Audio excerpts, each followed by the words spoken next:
So hi, I'm James Wadsworth from _part3.co.uk. I'm here with two of Easy Life on their sold out tour. Can you tell us who you are and what you play in the band? Hey, I'm Murray. I play the keyboard and I sing and play the trumpet occasionally in Easy Life. I'm Sam. I play bass and sax and a few other little bits. Yeah. And you've got a new sax coming today. Yeah, it's been long promised. Yeah, we have been waiting for this sax for a long time, but tonight is the night that he gets his new saxophone, and that is a big moment in someone's life. Someone has been teasing me about this sax for years, quite literally. So, can I ask how you are, but more importantly, how are you right now, considering you're on your sold-out tour and have just dropped a new mixtape, compared with how were you last week with this all ready to go? Good question. I feel great. I feel amazing. I'm pretty tired, but yeah, the tour's sick and really happy with the mixtape. So yeah, no, good, man. I think we're cool. You feel the same way before every release. It's like you feel like it could have been released 2 weeks earlier, and you're just desperate to get it out there in whatever state it's in. Nice. It's like once you put it out there, we never have to listen to it again. That's the way I see it. So it's like you stress over everything, and then put it out, and it's done now. It's out of your control. You know what I mean? But up until that point, it's a bit stressful. Yeah. And you've just come back from Austin, Texas, South by Southwest. Just tell us all about it. A lot of people probably won't have been. So can you tell us all about it? You know what?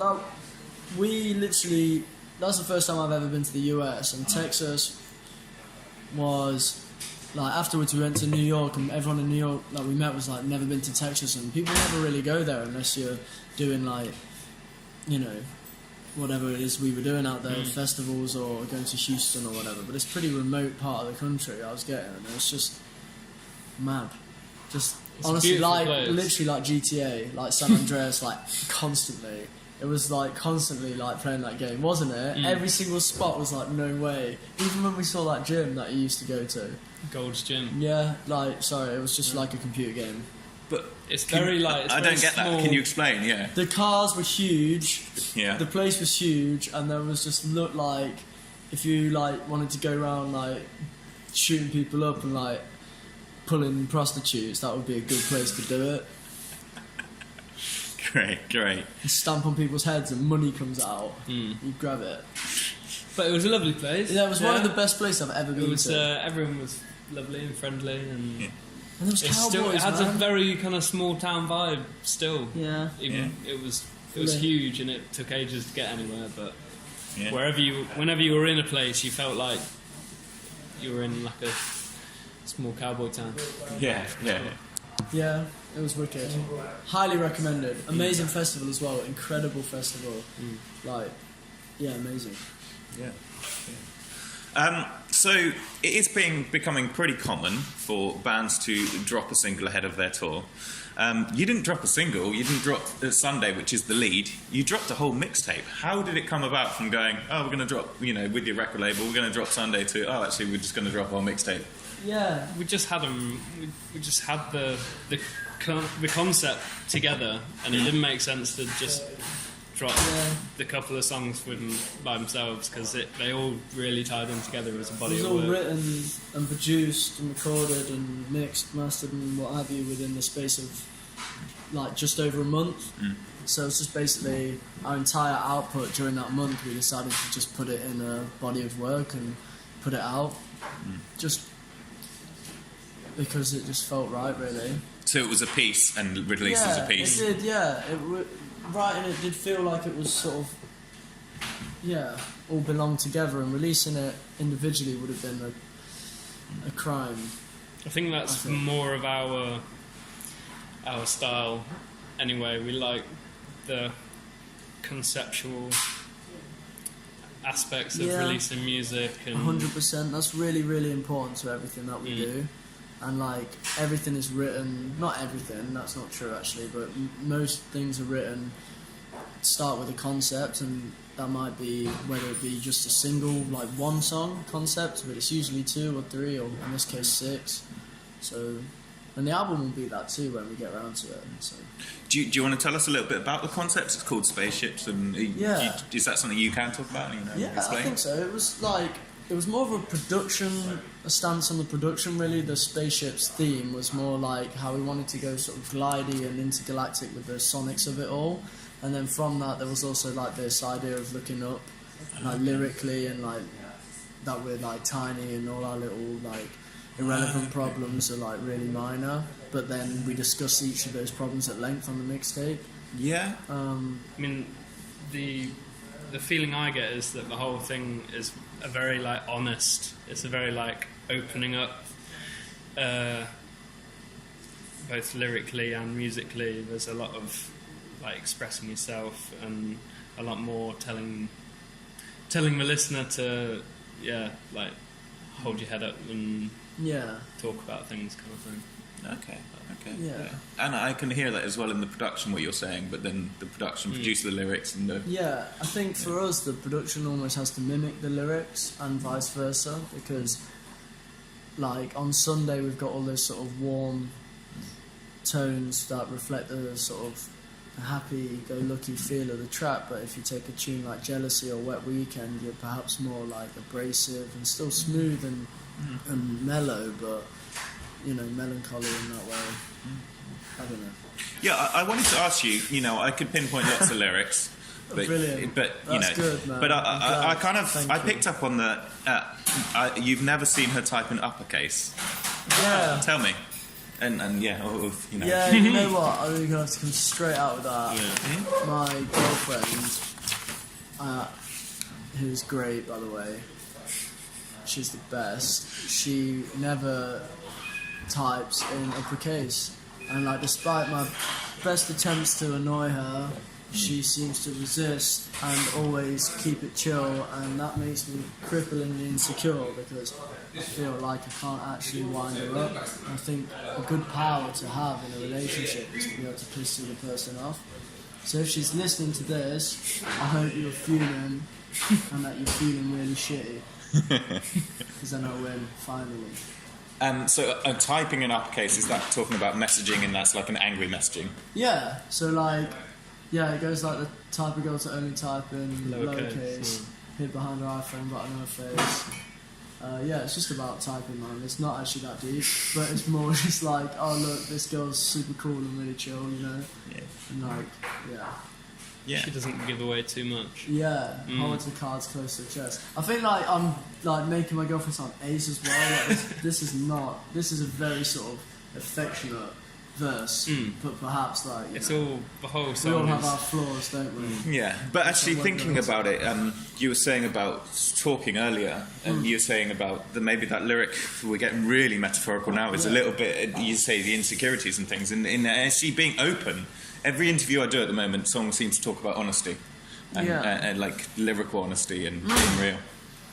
You know what, I think, authenticity and honesty, like within the music and the lyricism, like is just an absolute must, really. And I think anything that is really holding its own and making waves in the music industry has always been honest and has always been lyrical.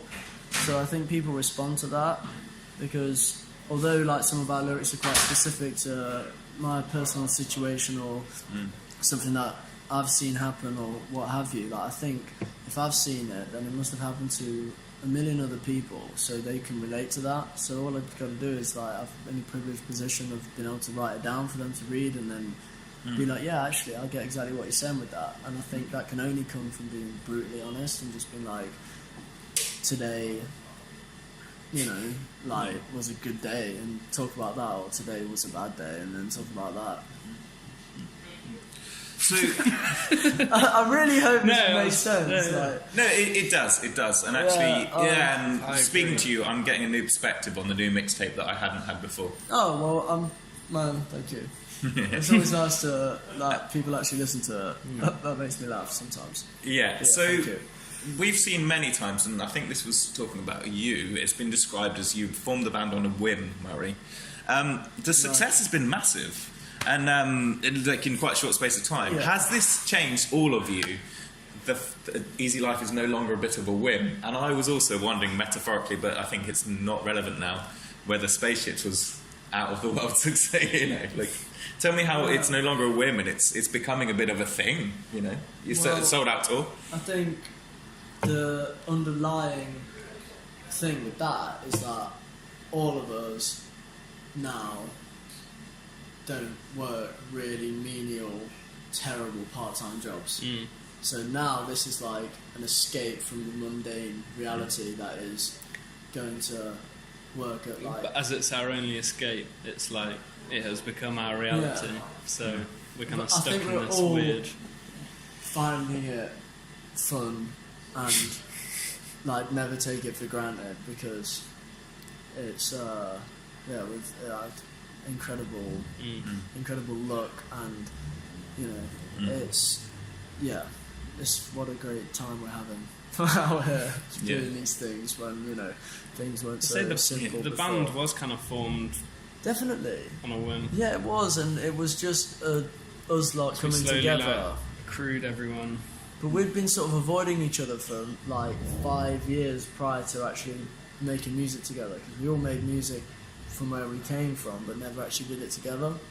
And you know, I just wish that maybe we met sooner. But other than that, then it's good. Yeah, but it's there now, isn't it? Yeah, I think so. We're getting there, mate. We've got such a long, rocky road to stumble down. But yeah, we'll get there, I think. So I had to ask you something. You've released now, and with Spaceships, 2 what you've termed as mixtapes. Right. I've always known as a mixtape as a mixture of artists. So does Google when you search that. What is a mixtape to you, and why have you called it mixtapes? For us, so I'm doing a lot of talking, and Sam, you just sat there, but like a mixtape was like a, you know, we grew up in the 90s, something that you get on a cassette, or you might make for your mate, be like, oh, I've got a mixtape, and that would have mixed like lots of artists, but in that way we sort of like, lots of the tunes we were putting out were different genres and stuff, and it could almost be interpreted as like coming from different places. I think it's just the various blend of the music which we tried to put across. Yeah. So we don't feel like, I mean, we've been told before that you can play someone 2 songs from our collection and they sound like different bands. Apart from Murray's beautiful voice, obviously, tying it all together. So yeah, we felt like it was a bit... I don't know, I feel like we'd let ourselves down if we called it an EP, because it would... It was almost, think we're especially onto when we something a bit. released the first one, it was like we were almost coming at it from like a collective kind of perspective rather than a live band, which we sort of evolved into because we're like, hang on, we could do this live and like the touring's fun and stuff. So. Yeah, 'cause we had people just coming in and putting It was things like- down. And The first mixtape had a lot of different artists, I guess. In fact, like, I've never given this any thought. You're sort of making me think about it. I'm like, hang on, yeah, it does make sense that it's a mixtape. But we actually made it to, like, That's my job. go, like, the whole way through as well, which, like, so it played from start to finish. On Spotify, we had to put it up as, whatever it was, 5 or 6 Individual, tracks, but- because that's Spotify. But we released it on... we put it on a vinyl and just played the whole way through, and we were like, yo, I can't really call that an EP, and it's not really one tune, so what are we going to call it? And then we came around to making the second EP, and for continuity purposes, it was like, well, let's stick with our roots and do what we did last year, and, you know. Yeah. I'm glad it has, actually. Yeah. That does kind of... Because you're right, it's quite wide-scoping. Yeah. So, you recently appeared on Soccer AM, which is a football show, and you're on the latest FIFA game. You could guess that you might be football fans, but I'm aware that there's not massive football fanage in your team. How was that experience of being on football show Soccer AM, and did anyone pretty cool show you? And was there any noteworthy football people that were on there that was cool? I think the best thing that happened was Murray came face to face with Tony Bellew after a brief Twitter spat. Okay. On which Murray called him out, and to see the man in the flesh and to have all 6 foot whatever of him over Murray was quite entertaining. But He literally, we walked into the green room and there he was, and he just tore me to shreds. The things he said to me I've never heard before, and it deeply affected me. And then he said that his 13-year-old son, who was also about fucking 9 foot tall would stomp on my head. But he was a lovely bloke. He was actually lovely, like such a lovely diamond. guy. He was just a laugh, but yeah, none of us play football. And that's Yeah, why and we make music. we'd actually trained for the top bin exercise. Like, we'd gone out of our way to go into Leicester and like shoot balls at a goal, and three of us ended up missing the goal anyway. So Entirely, embarrassing. which was heartbreaking. But they would like talk backstage. It was like on other TV shows, people just have casual small talk about like what anybody speaks about in the pub or to your mates. But these guys were strictly on the football. Do you know what I mean? And they were talking to us like, "Oh yeah, what?" So this is what I We was were thinking. directing all football-related questions to our drummer There's Cass. one He's the dude in only the one band who watched. who loves Leicester City Football Club like through and through. Like his dad went there, his Season granddad ticket, went there. You know, etc. the lot. Like he is a passionate fox, but we had no idea. And so yeah, that was terrible. That was like a terrible experience for me. The show was great though. I loved Yeah. it. It was really good. It does look really fun. Can I just rewind a little bit? Who was the Twitter spat? Kind of what was the Twitter spat about? And like, because that sounds like something so- people might want to hear about. Tony Bellew, the cruiserweight champion of the world, former boxer, he was invited on Soccer AM because he's an athlete and Yeah. And an what have Everton you. fan. Yeah, and an Everton An avid fan. Everton fan. Yeah, and we got invited on the same show, and like we saw this on Twitter, and I just thought it'd be funny to. Can I say what I said to him? It's quite rude. Yeah. I called him a pussyhole. I just said, "You're a pussyhole. See you at Soccer AM," and he tweeted me back saying like, "All right then, like big man, see you there." And that was it. But then the producer of Soccer AM rang our record label and were like, "Yo, this needs to stop. We've never had this on the show before, and you need to take it down." And we're getting calls from our management like, "What you doing?" Weren't we in rehearsals? And he's like, We thought it was "Man." a joke. Yeah. It was a joke. And then I get calls from my brother and my friends like, "Mate, he's gonna knock you out and all this." And we turned up, and he was an angry man. But do you know what? Like, I feel bad because if you see this, he was such a sound guy. He was lovely, and like, It was a pleasure to meet him. he was a legend. He's a hero as well, actually. So. But this sounds like quite charismatic banter, isn't it? And actually, this is like, should he see this, it's funny. Yeah, no, it was funny, and I think it made for good TV. And he as threw well. it right back in your face Yeah, and like put you right down there. yeah. I mean, he's literally like a professional fighter, but he just destroyed me with his words. And I'm supposed to be some kind of fucking poet, but There's he a just song in there. killed me. Killed me. I would hate to box the man. That's great. I didn't know, which is why I asked actually. Yeah, So our final question to everyone is: you guys are touring with people. You can talk a little bit about the tour support, but who do we need to be checking out as as people come into the channel? Who's really upcoming that you're loving? You've got a tour support that you like, and who else? Who else as well? Yeah, well, we've got Shay Lingo touring with us for this whole UK leg, and he is dope London rapper. He's got DJ Jackie P, who's a friend of ours, DJing for him, who DJs with like Scarlord and stuff like that. But yeah, that's on the current tour, and these guys, they're like family, so that's some good stuff. We're really honoured to have them come play with us tonight and on the rest of the tour. But who do you need to look out for? God, I don't know.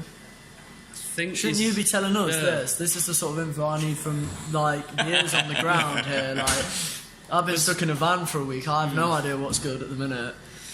There's Come on. an up and coming jazz artist who I love called Alpha Mist.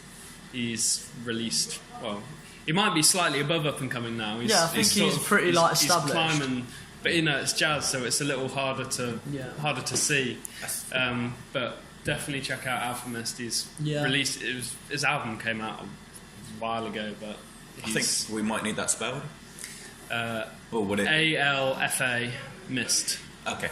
Cool. Yeah, really cool. And you guys went to the gig actually, didn't you? Yeah, I saw him in Nottingham. It was like the sweatiest I've ever been in a show, which is odd because it was like a cool jazz show, which you wouldn't expect to be so disgustingly hot and sweating. But I think AC had broken and it was heat wave. So cool. Well, thanks for your time. Thanks, James Wadsworth _part 3. There's two of the guys from Easy Life. You're going to see them everywhere.